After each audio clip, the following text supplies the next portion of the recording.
बिस्मिल्लाहिर्रहमानिर्रहीम।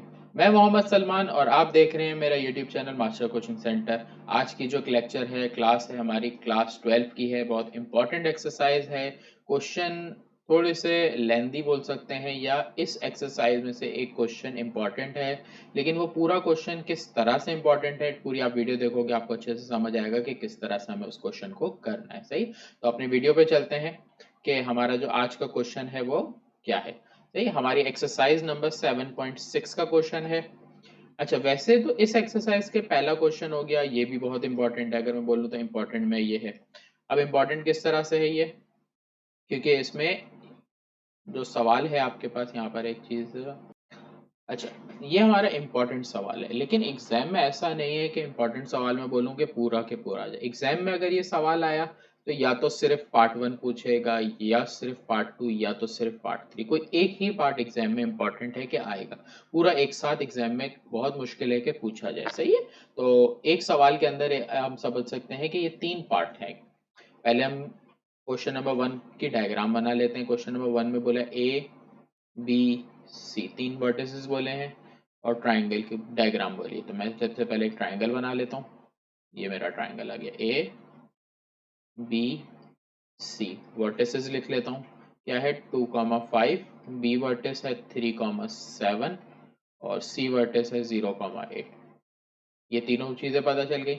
अब सवाल में हमें बोल रहा है find the equation of median through A, कि एक ए से लाइन पास हो रही है। ये लाइन मीडियन की है। मीडियन लाइन का मतलब क्या हो गया कि ए के अपोजिट जो साइड है वो बी सी, अपोजिट जो है वो क्या है, ए के अपोजिट बी सी साइड है। बी सी साइड का जो मिड पॉइंट होगा वो कहलाएगा हमारा मीडियन ऑफ ए का। तो यहाँ पर एक पॉइंट ले लेते हैं अप्रोक्सीमेट मीडियन पे। सही, इस पॉइंट को मैं नाम दे देता हूँ पी। तो यहाँ पर वर्डिंग इस तरह आएगी मेरी सवाल के शुरू में। देखो, पहले तो मेरे को जो दिया वो लिखेंगे। ए दिया हुआ है 2,5, आपको बी पॉइंट दिया हुआ है 3,7, सी पॉइंट आपको दिया है 0,8। बी द गिवन पॉइंट दिए हुए, तो आपने जो चीज थी वो लिख दी, बी द गिवन पॉइंट्स। आगे आ जाऊं, तो आगे मेरे को सवाल में पता चला है कि P B the mid point of BC. P mid point है बीसी का एंड मीडियन थ्रू ए जो पॉइंट है वो ये है। तो मीडियन थ्रू ए की अगर मैं लाइन ड्रॉ कर दूं तो ये लाइन आ गई। आपको जो इक्वेशन सवाल पहले पार्ट में निकालनी है वो निकालनी है equation of median through a, और मीडियन को ले लेते हैं, मीडियन थ्रू ए। तो इसका मतलब क्या हो गया कि आपके पास ए से लेके पी तक की लाइन, तो आपको इक्वेशन निकालनी है किसकी, ए पी पॉइंट की। तो आपको 2 पॉइंट पता चल गए। अब इसमें से आप देखो कि आपको क्या पता है। आपको ए पॉइंट पता है। आपको जब ए पॉइंट पता है तो आपको रिक्वायर्ड है पी पॉइंट, और पी पॉइंट मैंने आपको लिखवाया कि मिड पॉइंट है। तो मिड पॉइंट के फॉर्मूले के अकॉर्डिंग आप पी पॉइंट फाइंड करोगे। सही है, तो जैसे जैसे कंडीशन आएगी वैसे आपने फॉर्मूले यूज करने हैं। तो यहाँ मिड पॉइंट का फॉर्मूला मैं यूज करूंगा। मिड पॉइंट का फॉर्मूला है x, y, x1 plus x2 divided by 2, comma y1 plus y2 divided by 2। सही, आगे आ जाते हैं मिड पॉइंट में। हमारे पास मिड पॉइंट हम निकाल रहे हैं पी पॉइंट। तो यहाँ पर अब मैं जब सॉल्यूशन करूंगा तो लिखूंगा पी एक्स कॉमा वाई, और मिड पॉइंट में किसकी मदद से निकालूंगा, यहाँ पर देखो बी सी की मदद से निकालूंगा, बी और सी पॉइंट से। सही, तो ये x1 हो जाएगा मेरा, ये y1, ये वाली वैल्यू x2 हो जाएगी, और ये मेरी y2 हो जाएगी। सही, तो अब वैल्यूज पुट करता हूँ। 3 + 0 अपॉन 2, फिर आ जाऊं तो 7 + 8 डिवाइडेड बाय 2, 7 + 8 अपॉन 2।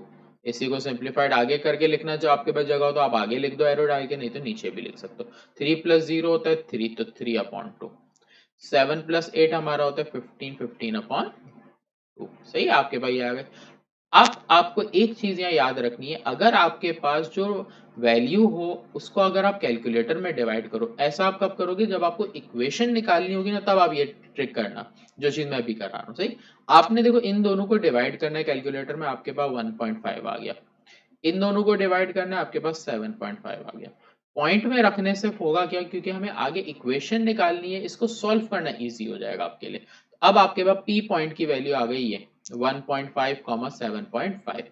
आपको निकालना क्या है सवाल में, देखो इक्वेशन ऑफ मीडियन थ्रो ए, और मैंने आपको मेंशन किया इक्वेशन ऑफ एपी आपको फाइंड करनी है, सही। तो अब इक्वेशन के लिए फॉर्मूला लिखेंगे। इक्वेशन के लिए जो फॉर्मूला हमारा यूज होगा वो कौन सा यूज होगा, ए पॉइंट पता है, पी आपको पॉइंट पता है, इसलिए आपका जो फॉर्मूला इक्वेशन वाला लगेगा वो कौन सा लगेगा, 2 पॉइंट फॉर्मूला। सही है, 2 पॉइंट फॉर्मूला आपका क्या है, y minus y one upon x minus x one is equal to y two, मतलब y two minus y one upon x two minus x one. ये आपका क्या है, फॉर्मूला है, सही। अब फॉर्मूले की इसकी और भी काइंड हो सकती है, उसके अंदर हम क्या करते हैं, y2 को यहाँ रखते हैं और इस पार्ट को यहाँ, अगर आपको वो याद है तो वो भी सेम है, कोई फर्क नहीं है, सही। सॉल्यूशन करते हैं, y माइनस वाई वन की वैल्यू लेंगे। अब हमें इक्वेशन किसकी निकालनी है वो पॉइंट लिख लो तो आसानी होगी। देखो ए पॉइंट है आपके पास, ए पॉइंट फिगर में नजर आ रहा है 2, 5 है, और आपके पास है पी पॉइंट 1.5, 7.5। ये लिखने का मकसद है कि वैल्यू पुट करते हुए गलती ना हो, सही है, वरना अगर आप गलती के बगैर लिख सकते हो डायरेक्ट भी लिख सकते हो। अब ये हमारे पास अगर मैं इसमें से लिखूं तो ये मेरी वैल्यू हो जाएगी x1, ये y1, ये वाली x2 और ये y2। वैल्यू पुट करता हूँ, y माइनस वाई वन, देखो y1 की value 5, x minus x1, x1 की वैल्यू मेरी 2, y2 माइनस वाई वन, अगर y2 की वैल्यू देखूं तो 7.5, y1 की वैल्यू मेरे पास देखो 5, फिर x माइनस x1, x1 की वैल्यू x2 1.5, फिर माइनस x1 की वैल्यू 2, सही। सिंप्लीफाइड करते हैं यहाँ पर पहले, तो ये एज इट इज आएगा क्योंकि ये दोनों वैल्यू सॉल्व नहीं हो रही। यहाँ पर सॉल्व करेंगे, 7.5 में से आप 5 माइनस करोगे तो ये आपका आ जाएगा 2.5, सही। फिर इन दोनों को माइनस करेंगे तो माइनस 0.5। आगे आप कैलकुलेटर यूज करोगे, पहले आपने देखो 7.5 माइनस 5 किया, जो आया वो लिख दिया इसी तरह, नीचे 1.5 आपने माइनस किया 2 से, आंसर आ गए दोनों के। उसके बाद 2.5 को आपने डिवाइड कर देना है 0.5 से, आपके पास वैल्यू क्या आ गई देखो 5, सही है। तो आपने यहाँ पर लिखना है y माइनस 5 एक्स माइनस 2, यहाँ पर माइनस बच रहा है, इस माइनस को ऊपर लिखेंगे और सॉल्व करके क्या आंसर आया 5। अब देखो यहाँ पर हमने एक जो चीज की थी, यहाँ पर हमारे पास फ्रैक्शन में हमने वैल्यू थी, इसको पॉइंट में ले लिया था। यहाँ अगर हम पॉइंट में नहीं लेते तो यहाँ हमें एलसीएम लेना पड़ता। अगर आपको एलसीएम इजी लग रहा है तो आप वो भी कर सकते हो, आंसर यहाँ पर इन दी एंड 5 ही आना है, तो ये थोड़ा इजी हो जाता है। आगे की भी सवाल है उसमें हम इसी तरह करेंगे, इजी हो जाएगा, वरना मुश्किल हो जाएगा सॉल्व करना। y माइनस 5 लिखा, ये है minus 5 x minus 2, y minus 5 as it is, यहाँ मल्टीप्लाई करेंगे, minus 5x minus minus plus 5 twos 10, सारी वैल्यूज एक तरफ ले आते हैं, इन सबको लेके आएंगे तो 5x माइनस का है, इधर आके प्लस, y अपनी जगह पे लिखूंगा, माइनस 5 अपनी जगह पे लिखूंगा, और ये प्लस 10 यहाँ पर आके माइनस का 10 हो गया, सही। तो हमारे पास इक्वेशन आ गई 5x प्लस y, और इन दोनों को सॉल्व कर रहा हूँ, ये आ गया 15 इक्वल टू 0। तो ये मेरा क्या आ गया, आंसर आया पहले पार्ट का। सिर्फ और सिर्फ क्या है, एग्जाम में अगर सिर्फ एक पार्ट पूछता है तो आप यहाँ तक करोगे, सही है। तो मैं आपको तरीके से समझाऊंगा कि एग्जाम में अगर ये सवाल अलग अलग आता है तो आपने कैसे करना है। ये एक पार्ट आपने सॉल्व कर लिया, अब आ जाते हैं पार्ट 2 के ऊपर। अब जब पार्ट 2 की सॉल्यूशन आएगी तो हमारे पास फिगर ऑलमोस्ट यही रहेगी, लेकिन सवाल में जो चीज पूछ रहा है वो कुछ और हो जाएगी। अब सवाल में बोल रहा है find the equation of altitude through B. Altitude of B का मतलब मैं डायग्राम अलग कलर से बना रहा हूँ, आपको समझ आ जाए। एल्टीट्यूड का मतलब याद रखना, वो लाइन जो 90 डिग्री बनाती हुई जाए, या हम बोल सकते हैं परपेंडिकुलर बने, दोनों में से कोई भी वर्ड ले सकते हैं, सही है। तो बी से एक ऐसी लाइन है जो यहाँ पर 90 डिग्री बना रही है, मैं एक रफली फिगर बना रहा हूँ, अप्रोक्सीमेट अगर आप इस डायग्राम को देखो तो ये 90 डिग्री, चारों तरफ से 90 डिग्री, यहाँ से यहाँ से यहाँ से, तो मैं ये बोल सकता हूँ परपेंड एल्टीट्यूड ऑफ बी के अंदर जो मुझे पार्ट 2 में मालूम करना है वो ये है। यहाँ पे पहले लिखता हूँ कि एल्टीट्यूड, यहाँ पे तरीके से जो चीज मालूम करनी है वो लिखूंगा, equation of altitude of B, altitude of B. अब ये एल्टीट्यूड ऑफ बी है क्या, हमें इस लाइन की इक्वेशन फाइंड करनी है जो आपको रेड से नजर आ रही है। इस लाइन में या पॉइंट को नाम दे देते हैं हम, इस पॉइंट को नाम दे देते हैं Q। अब हमें इक्वेशन निकालनी है B से लेके Q तक की, सही है। ये हमें इक्वेशन निकालनी है, BQ इक्वेशन, ये रिक्वायर्ड है, सही है। अब BQ इक्वेशन के लिए या तो आपके पास Q पॉइंट पता चल जाए, लेकिन कभी भी परपेंडिकुलर की कंडीशन में आप पॉइंट नहीं निकाल सकते, ये याद रखना, क्योंकि अगर ये याद होगा तो पता होगा आपको कि क्या निकालोगे। इसमें आप ये नहीं निकाल सकते, आप क्या निकाल सकते हो, परपेंडिकुलर की मदद से AC का स्लोप, और जब AC का परपेंडिकुलर स्लोप निकालोगे तो आपको BQ लाइन का स्लोप पता चलेगा। तो अब हमारा इसमें सवाल में पहले फॉर्मूला लगेगा स्लोप का, और स्लोप का formula m is equal to y2 minus y1 upon x2 minus x1। ये हमारा स्लोप का फॉर्मूला है। हमने वैल्यूज रखनी है। स्लोप हम किसका निकालेंगे, AC का निकालेंगे, और फिर ये परपेंडिकुलर लाइन का उसकी मदद से बनेगा, सही है। तो देखो क्या करूंगा, मैं स्लोप निकाल रहा हूँ, किस लाइन का लिख रहा हूँ, या AC निकाल रहा हूँ, इसलिए m के साथ मैंने लिख दिया AC। AC अगर यहीं से फिगर से देख सकते हो तो सही है, नहीं तो फिर आप यहाँ पर साइड में लिख लो कि A पॉइंट आपके पास है 2,5 और C पॉइंट है 0,8। अगर मुश्किल लगे तो लिख के करो, ना मुश्किल लगे तो आप डायरेक्ट फिगर से करो। देखो y2 आपके पास 8 है और y1 की वैल्यू 5 है। अक्सर वैल्यू उतारने में गलती हो जाती है, 0 माइनस 2। ऊपर सॉल्व करूं, 8 में से 5 गया 3, नीचे माइनस 2, नीचे माइनस बचता है उसको ऊपर लिखते हैं। स्लोप में हमें पॉइंट में लिखने की जरूरत नहीं है, चाहो तो पॉइंट में भी लिख सकते हो वैल्यू को, कोई इश्यू नहीं होगा, आगे भी सॉल्व होगा। अब हमारे पास AC का स्लोप आ गया, देखो ये वाली लाइन का। अब मुझे ये पता है कि जो कंडीशन है, मैं रेड से लिखता हूँ कि आप लोगों को उतारते वक्त आसानी हो। AC वाली लाइन परपेंडिकुलर का ये सिंबल होता है, AC वाली लाइन BQ लाइन से परपेंडिकुलर है, हमें जिस लाइन की इक्वेशन निकालनी है। तो इसमें हमारे पास कंडीशन क्या लगेगी, MAC परपेंडिकुलर की कंडीशन होती है M1 multiply M2 equal to -1। तो हमारे पास दो लाइन है, A और 1 और 2 को हम इन दोनों से रिप्लेस करेंगे जो हमने ऊपर लिखा है। तो MAC multiply by MBQ is equal to -1। मुझे इसमें से AC की वैल्यू पता है, तो मैं AC की वैल्यू रखूंगा। AC की वैल्यू है -3/2। BQ is equal to -1। दोनों तरफ माइनस से माइनस कैंसिल हो गया। अगर मैं BQ की वैल्यू निकालूं तो 2/3, सही।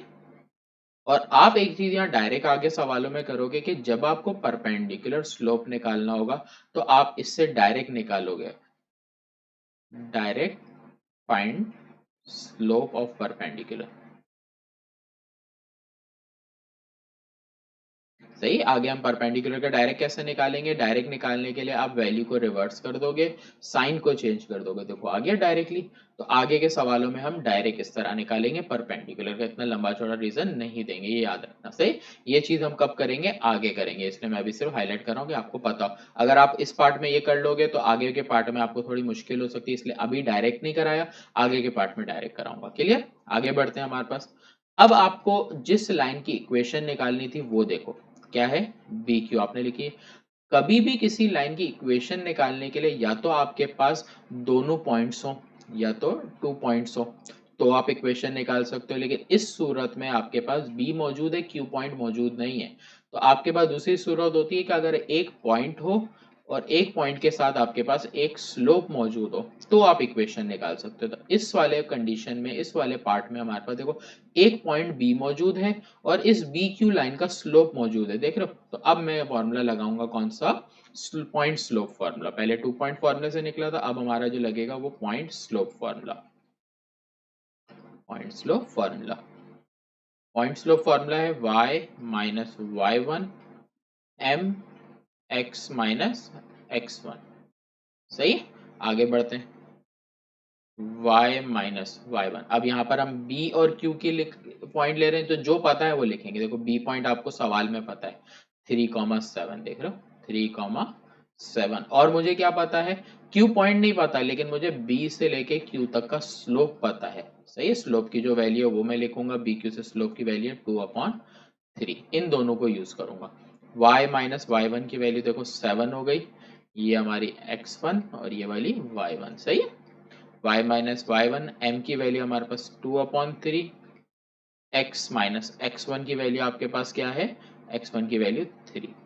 सही, सॉल्व करने के लिए 3 डिवाइड में है, वहां जाके मल्टीप्लाई 3y 7 3 ज़ा 21, इसको करेंगे तो 2x 2 3 ज़ा 6। सही है, सारी वैल्यूज एक तरफ लेके आते हैं, इन सबको यहाँ पर ले आएंगे तो ये हो जाएगा 2x अपनी जगह पर है, प्लस 3y है वहां जाके माइनस 3y, माइनस 21 है वहां जाके प्लस का 21 हो गया। सही, और ये -6 अपनी जगह से मूव नहीं हुआ, साइड से मूव नहीं हो, जगह तो बोल सकते हैं कि आगे भी, लेकिन साइड मूव होती तब साइन चेंज होती। सही, 2x सॉल्व नहीं हो रहा, 3y सॉल्व नहीं हो रहा, इन दोनों को सॉल्व कर लूंगा तो आंसर आ रहा है इनको सॉल्व करके 15। तो ये मेरे पास इक्वेशन किसकी है, बी क्यू लाइन की। तो अगर मैं बोलूँ ये पार्ट 2 बोलूँ या मैं बोलूँ कि इक्वेशन ऑफ एल्टीट्यूड बोलूँ, एल्टीट्यूड ऑफ बी। सही है, जिससे एल्टीट्यूड, अगर ये एल्टीट्यूड ए से बोलता तो आप डायग्राम यहां से बनाते फिर बी सी लाइन को परपेंडिकुलर लेते। सही है, तो ये दो पार्ट हमारे सॉल्व हो गए, थर्ड पार्ट पे आ जाते हैं। सही है, एक सवाल का थर्ड पार्ट हमें दे रहा है equation of right bisector of A C, A C का राइट बाइसेक्टर। सही है, इसके लिए डायग्राम बहुत ज्यादा गिचपिच हो जाएगी, मैं आपको डायग्राम रीड्रॉ करके दे रहा हूँ। सही है, वापस के आपको अच्छे से समझ आए। हमने वापस ट्राइंगल बनाया, ए पॉइंट हमें पता है 2 5 है, आप अगर चाहो तो उसी में करो, लेकिन बेहतर है कि रीड्रॉ करना, क्योंकि एग्जाम में मैंने आपको बता दी एक साथ नहीं आता, तो आपको अलग अलग करना आना चाहिए। सही है, ए सी। अब हमें ए बी सी पॉइंट ले लिया, राइट बाइसेक्टर ऑफ सी। अब देखो राइट बाइसेक्टर में दो चीजें आ जाती हैं, ये याद रखना। राइट बाइसेक्टर में एक चीज तो 90 डिग्री बनने की, दूसरी चीज ये है कि जहां जिस पॉइंट से ये पास हो रहा है वो मिड पॉइंट है। तो इसकी डायग्राम अगर मैं बनाऊं तो सी से एक लाइन है जो बिल्कुल परपेंडिकुलर जा रही है, और ये परपेंडिकुलर इन दोनों के मिड पॉइंट से होती हुई जा रही है। सही है, तो ये वाला जो पॉइंट है वो मिड पॉइंट है किसका, इन दो पॉइंट का, इस लाइन के। तो मैं ये पॉइंट को नाम दे देता हूँ क्या, पहले पीछे मैंने पी क्यू दे चुका हूँ, इसलिए अब मैं पी क्यू के अलावा यहाँ पर नाम दूंगा आर। तो आर है मिड पॉइंट ए बी का। मुझे इक्वेशन निकालनी है इस लाइन की जो मैंने यहाँ पर बनाई है, रेड कर देता हूँ इसको और आसान हो जाएगी। ये जो रेड से आपको लाइन नजर आ रही, इस लाइन की इक्वेशन निकालनी। देखो क्या करूंगा मैं, सवाल को वही तरीका, अगर पूरा तरीके से सवाल शुरू से आखिर तक करेंगे अगर एग्जाम में, तो आप पहले ये लिखोगे A B C are the given point, are the given points. सही, उसके बाद आपको सवाल में क्या निकालना है, equation of right bisector, right bisector of C. Right bisector, ये वर्डिंग दी है, इसको जब हमने एक्सट्रैक्ट किया तो हमें पता चला कि हमें डायग्राम के अकॉर्डिंग इस लाइन की इक्वेशन निकालनी है। इस लाइन में देखो आपके पास सी पॉइंट आ रहा है और मैंने आर नाम दिया, तो हमें जो इक्वेशन निकालनी है वो इक्वेशन ऑफ सी आर निकालनी है। आई बात समझ, तो सी आर की इक्वेशन आपकी निकलेगी। अब ये इक्वेशन आगे सॉल्व करेंगे, तो आपको मैंने पीछे अभी एक चीज बताई कि या तो दो पॉइंट हो या तो एक पॉइंट के साथ एक स्लोप हो। सही है, ये चीज अपने पास जहन में रखना, आगे बहुत जगह पे हमें यूज करनी है। सही है, तो अब मेरे पास अगर मैं देखूं तो क्या पता है, सी पता है। सही है, आर मुझे नहीं पता, अगर मैं किसी तरह या तो आर निकाल लूं या इस लाइन का स्लोप निकाल लूं, तो मेरे पास दोनों सूरतें हैं, इस लाइन का स्लोप भी निकल सकता है और इस लाइन का मेरे पास क्या है वो भी आ सकता है कि इस लाइन में हमारे पास स्लोप भी बन सकता है और मिड पॉइंट भी, तो दोनों चीजें हो सकती है। बाइसेक्टर बोल रहा था तो मैं सिंपल आर निकाल लेता हूं, मुझे ये पता है कि आर बी द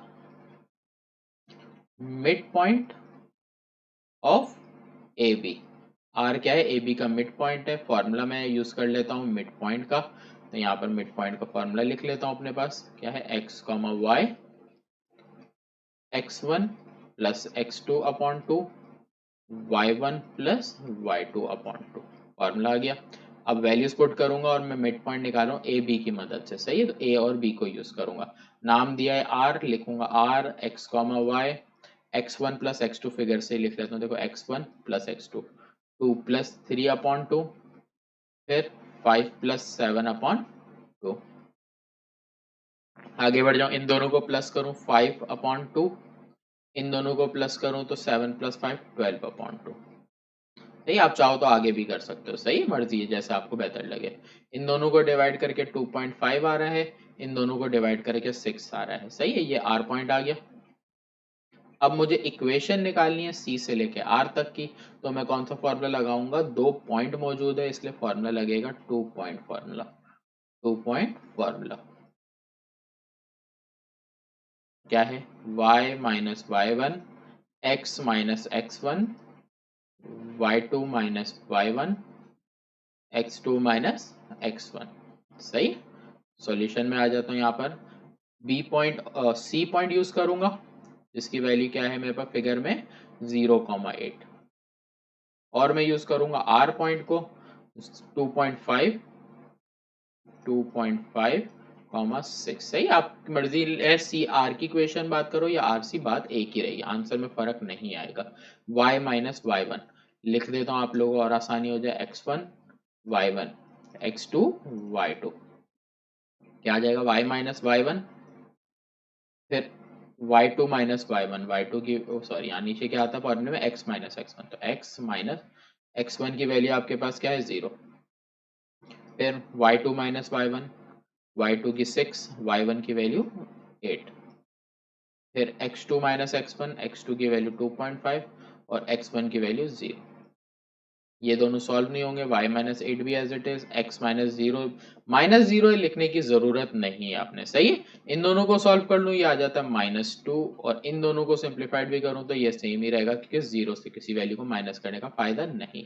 पहले मैं कैलकुलेटर में इन दोनों को सिंप्लीफाइड कर लेता हूँ, तो अगर मैं कैलकुलेटर लूँ, कैलकुलेटर में इन दोनों को सिंप्लीफाइड करूँ तो मेरे पास 2 डिवाइडेड बाय 2.5 है, देखो 0.8 आ रहा है। आपके पास अगर साइंटिफिक कैलकुलेटर है जिसमें फंक्शन पूरे हैं, तो उसमें अगर आप ये वैल्यू लिखते हो तो आपको डायरेक्ट अपॉन में वैल्यू बता देता है कि क्या आएगी। सही है। मैं भी आपको करके दिखा देता हूँ यहाँ पर कि अगर आप अपने पास मोबाइल में, अगर आपके पास कैलकुलेटर नहीं है कोई इशू नहीं है, आप मोबाइल में डाउनलोड कर सकते हो। सही। मैंने ये डाउनलोड किया हुआ आपके सामने। सही। तो आप लोग देख लो, तो आप लोगों को समझ आए। देखो ये मेरा कैलकुलेटर है जो मैं यूज कर रहा हूँ। अगर आपके पास भी कैलकुलेटर नहीं है तो आप इसकी एप्लीकेशन डाउनलोड कर सकते हो, CALCE कैलकुलेटर का एप्लीकेशन की, ये CALCE आप प्ले स्टोर पे लिखोगे ये कैलकुलेटर आपको मिल जाएगा। सही। कैलकुलेटर का लोगो ये डाउनलोड कर लो, इसमें फंक्शन बहुत अच्छे हैं। तो मैं इसमें क्या कर रहा हूँ, देखो 0.8, अगर मैं सिर्फ 0.8 लिखता हूँ, देखो 0.8, मेरे को आंसर इसने दे दिया 4/5। अगर आपको अच्छे से नजर आ रहा हो तो 0.8 कैलकुलेटर में लिखा, मेरे को डायरेक्ट इसे 4.5 दे दिया। इसका मतलब है कि जब मैं इसको कैलकुलेटर से डिवाइड कर रहा हूं तो मेरे पास आंसर क्या आ रहा है 0.8। तो मैं यहाँ कर दूंगा -4/5। देखो यहाँ पर एलसीएम से हमारी बचत हो गई, इस वजह से हमने साइंटिफिक कैलकुलेटर को यूज किया। अगर आप एलसीएम लेते तो एलसीएम भी आपको कैलकुलेटर से लेना पड़ता है या मैन्युअली, लेकिन मुश्किल होता, चांस है उसमें गलती कर जाते या कुछ हो जाता और सॉल्यूशन भी बड़ा होता है। यहाँ आसान हो गया इसलिए मैंने ये किया। सही है। तो यहाँ पर आके देखो खुद ही फ्रैक्शन हो गया हमारा आंसर में, क्रॉस मल्टीप्लाई कर देंगे, 5 मल्टीप्लाई हो जाएगा y माइनस एट से, -4 मल्टीप्लाई हो जाएगा x से, ये हो जाएगा 5y, थोड़ा साफ सुथरा लाइन छोड़ के लिखूं तो ज्यादा अच्छा है, 5y, 8 5 40 -4x, x वैल्यू इधर से ले आता हूँ माइनस में, तो इसको यहाँ ले आऊंगा, तो +4x plus 5y -40 equal to 0। तो ये मेरे पास आंसर आया तीसरे पार्ट का। तो 3 पार्ट थे इस सवाल के, तीनों थोड़े से लेंदी थे तो तीनों पार्ट मैंने कवर करा दिए। सही। अब ये जो नेक्स्ट क्वेश्चन है, क्वेश्चन नंबर 2, उसको मैं नेक्स्ट पार्ट के अंदर और नेक्स्ट वीडियो में कवर करूंगा। सही है। यहाँ तक की वीडियो में हम यहीं तक कवर करते हैं, और इंशाल्लाह जो नेक्स्ट पार्ट है वो नेक्स्ट वीडियो में कवर करेंगे। तो इंशाल्लाह नेक्स्ट वीडियो में मिलते हैं। अपना ख्याल रखिएगा, चैनल को लाइक सब्सक्राइब करें, वीडियो अच्छी लगे तो लाइक भी करें और दूसरों के साथ भी शेयर करें।